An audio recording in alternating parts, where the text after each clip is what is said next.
This is Action Sports Jags. Jags Report Live. Coming to you live from Sneakers. Sponsored by Anajar and Levine, Accident Attorneys.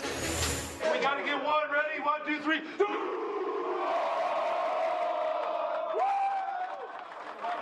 Doug Pederson fired up. How good has he been for this football team? How good has this football team been over the last month or so? They've won 4 out of 6 and now control their own destiny to the playoffs. And that could include a home game in Jacksonville. Oh.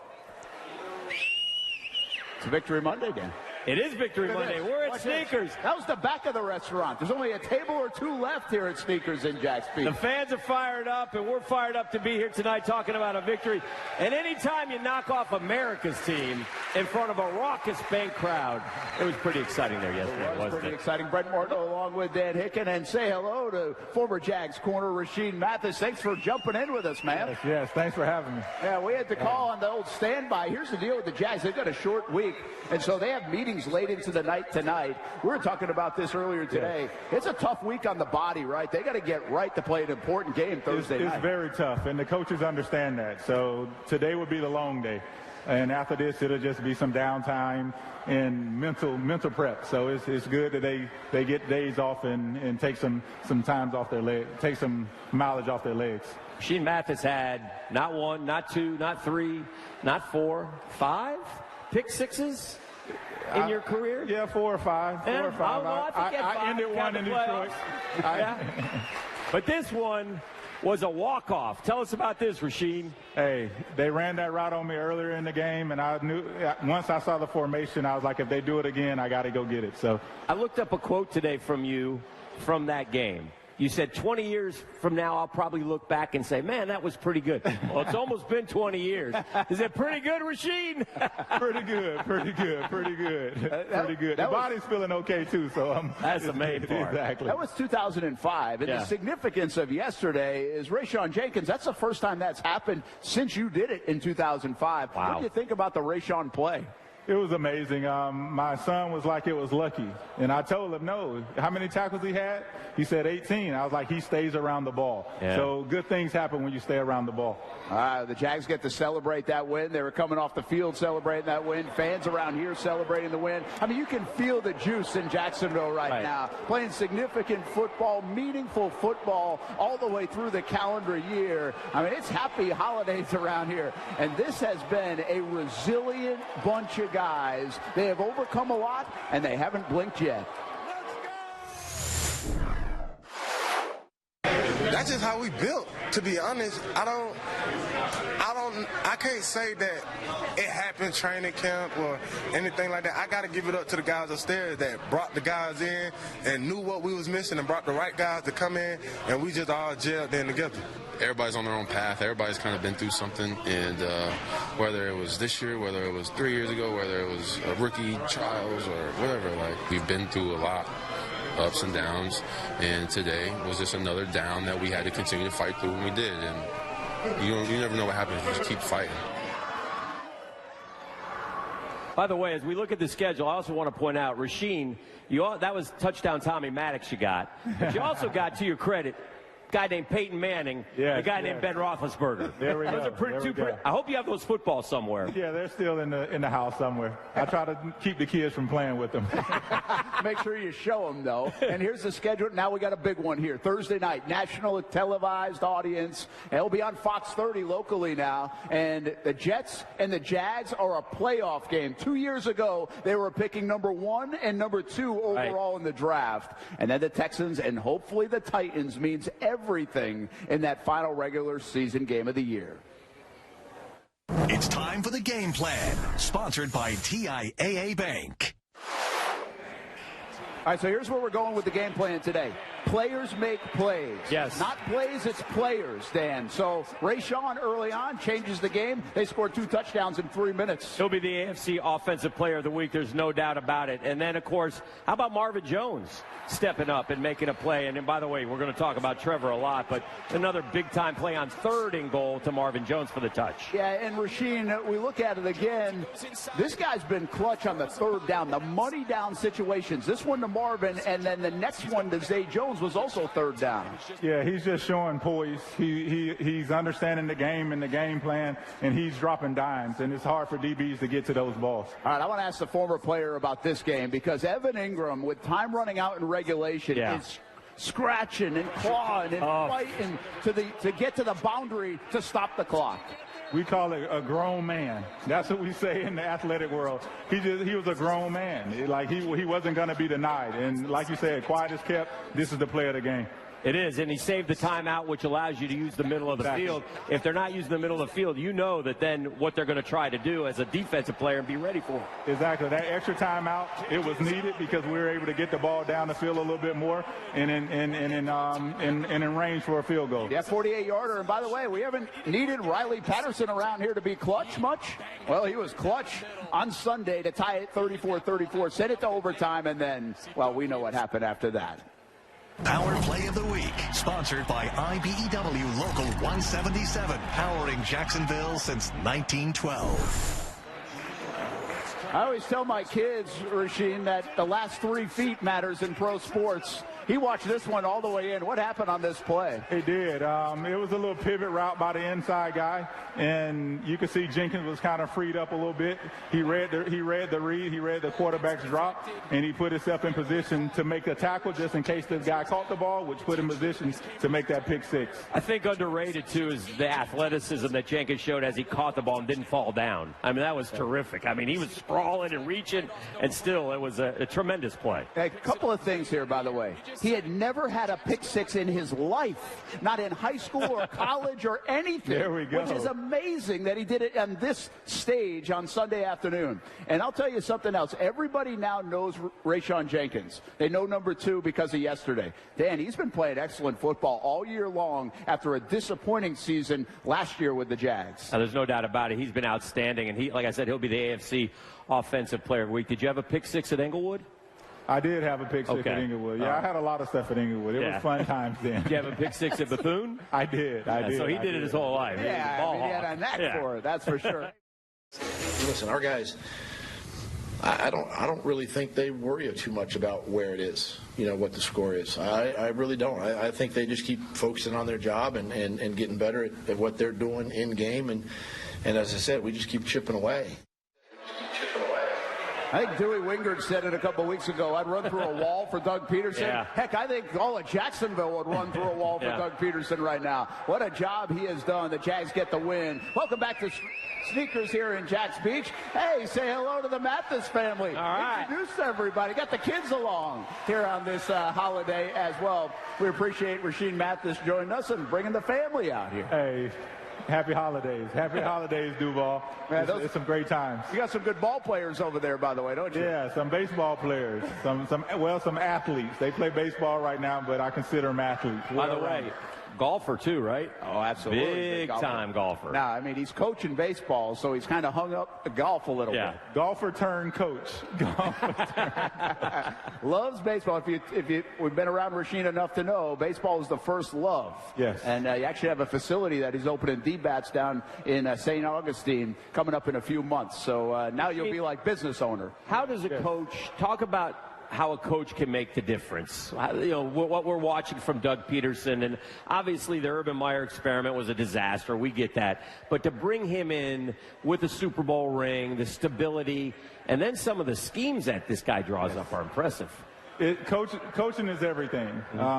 You can win or lose a team. Like you can hear some of the guys speaking and just the confidence in who they are as a ball club. I haven't spent a lot of time with Doug, but he reminds me of Jim Caldwell when I had him in Detroit. He was an amazing guy. He was a coach's coach, a player's coach, and he just treated you like you were his own, and it makes a world of a difference. Pretty ironic, because the two guys that I thought they should have hired was Caldwell or Pederson right at the outset of that coaching search. And let's take a look at some of the other things Doug Pederson presents, and that's creativity offensively.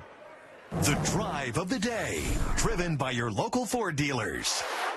consistent play out of him. That's a great. Well, Dan, I mean, this drive, I know it came early, but it's one of the most creative drives I've seen in Jags history. Well, it's 14-0, so you got to pull out all the stops. So he goes with a lot of play action fakes and gets ETN right there for a big gainer. And the way they've used Agnew this year and used his speed, Rasheen, is impressive. Yeah, they've done it all year. Like, they pick their spots, and they pick it at the right time, and he's an explosive player. Yeah. I've said, actually, that Agnew play might be the best play in the playbook. I mean, it works every time, it feels like. They call it in the right spot. And then you have Trevor over the middle. I mean, just guys are open, Dan. Yeah. You know, it's something that's always, and when they need a score or a play, hey, they were 8 of 12 on third downs yesterday. They were so good on offense. Rasheen, I have one question on defense, though. Cornerback, we got CeeDee Lamb. Unbelievable, right? True number one, great player. Is it hard to, if I say, Rasheen, you just follow him the whole game? They don't do that as much, I think, in the NFL. Why not? And is that tough for an elite corner?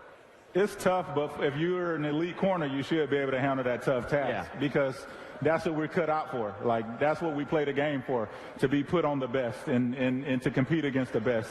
And I'm not sure why they don't do it as much. I know it's hard to travel because you could be inside, outside, or on the other side of the field, and you have to learn different techniques as well. So maybe it's a little lost art that we need to get the young guys back brewing. Well, CeeDee Lamb actually was in the slot quite a bit. Was that to avoid maybe being matched up with Tyson Campbell? I believe so, and to match him up against Herndon as well. So it was trying to get him away from our best and see if they can exploit anything else.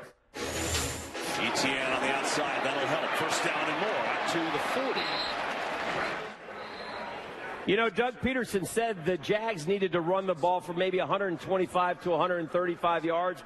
Well, you throw in Agnew's 53, and they had 197 yesterday. But great to see Travis Etienne back over 100 yards after a few slow weeks of not producing as much. So great game for the young man. I know he fumbled early. I know that has to be addressed. I know he will address it. But he runs hard, man. He runs hard. All right, welcome back to Sneakers in Jax Beach. Fantastic crowd. You're looking at the back of the restaurant right here in Jax Beach, and this is a big place, as you know. And look at that, not a table to be found. And now as we welcome you up front here at Sneakers in Jax Beach, Jags Report Live, Brent Martineau, along with Dan Hicken and former Jags corner Rasheen Mathis joining us tonight as the Jags get ready to take on the Jets coming up on Thursday night. Keep an eye on the ankle for ETN now. We'll get to that in just a moment. But the big injury news, and how big of a loss is this? Cam Robinson, left tackle, meniscus injury, most likely gone for the season.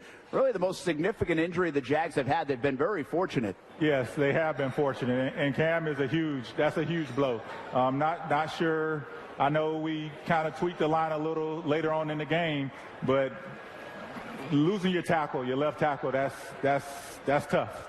And this offensive line has been very good. They've had 6 games this year where they've given up no sacks. Yeah. And they were great against the Cowboys pass rush and those edge rushers yesterday.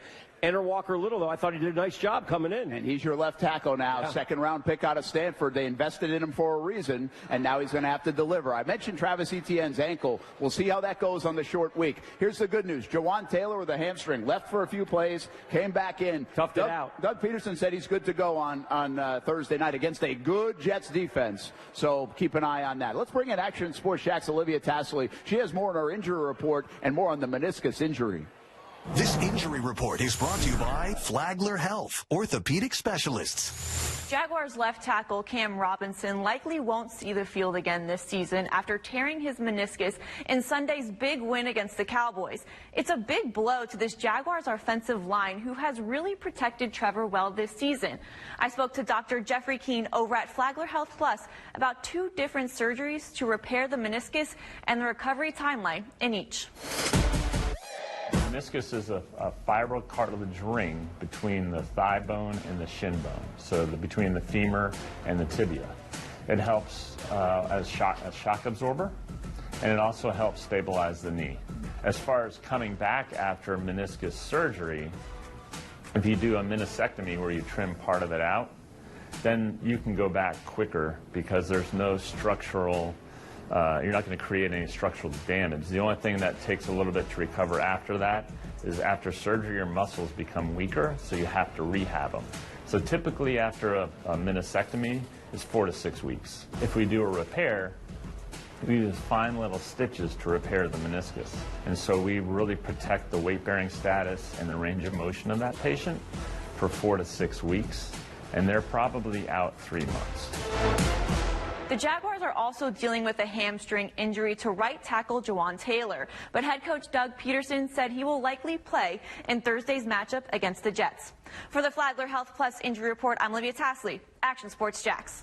All right, Sunshine and Rainbow, this is easy today, man. I love the Evan Ingram play. I mean, it was such a big play. Yeah. I've said this for the last couple of days. Remind me of the Alan Hearns play when he was hurt a few years ago. The effort to get out. And they love Evan Ingram in that locker room. Evan will join us in the next couple of weeks, by the way. Walker Little, a lot of praise for Walker Little to be ready to go. And I think you got to give the Jags credit for having depth at the swing tackle position. They're going to need it over these next few weeks. And how about Foye Oluokun? I think this is a play that gets lost. End of the first half, 3rd and 1, and he sniffs out that little option pitch for a 7-yard loss.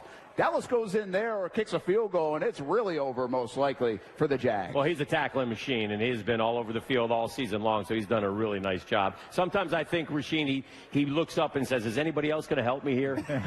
And yesterday, Rasheen Jenkins did. Yeah, he has a lot of young talent around him. Yeah. I think that's a good thing, and that's what we're seeing as this defense mature. We're going to be good in the long run. I think they have a lot of talent. It's just getting that experience. You know what's cool about this team? It's like it's a likable team. Don't you think? Like, don't you get that sense? Like, the guys are resilient. Yeah. There are a lot of good guys in that locker room. Pederson's a good guy. I mean, I hate to juxtapose it from last year, but at the same time, you kind of do. It's a likable team. Yeah, you can see that there's no one with any. Everyone has a chip on their shoulder. Yeah. There's really no prima donnas in the locker room, even though you got some big names in there. So I think it's kudos to Doug for rallying the troops and getting the guys to buy in. And I think the quarterback even said he has a chip on. I mean, if he's got a chip on his shoulder, they all got chips on. There we go. And I know this isn't the most popular take, but I think Trent Baalke helped put together those guys in that locker room. You got to give him credit. Free agents played well yesterday. Yeah, they sure did. All right, how about up next now? What's your take on Zach Wilson? We've got the 1 versus 2 pick in a big game. Again, this is a pseudo playoff game coming up Thursday night. It is.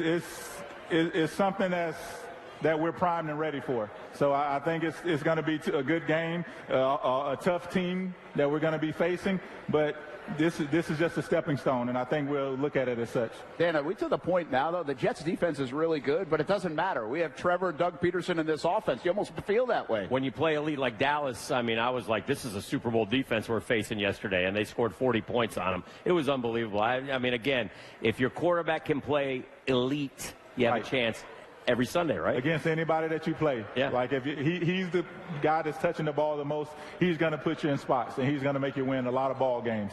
Really good chance Zach Wilson plays in the game. Not official yet, but he has not played elite for the New York Jets. Obviously been a lot of drama there. That game, once again, on Fox 30 on Thursday. We'll have a 1-hour pregame show countdown to kickoff. Hey, it's been a lot of fun. Thanks for coming out. Happy holidays, man. Yeah, thanks for having me. Rasheen Mathis!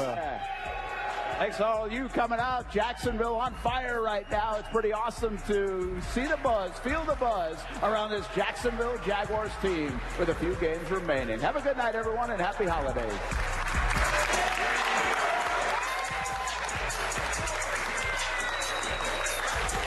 Thanks for watching the Action Sports Jags Report Live. Coming to you live from Sneakers, sponsored by Anajar and Levine Accident Attorneys.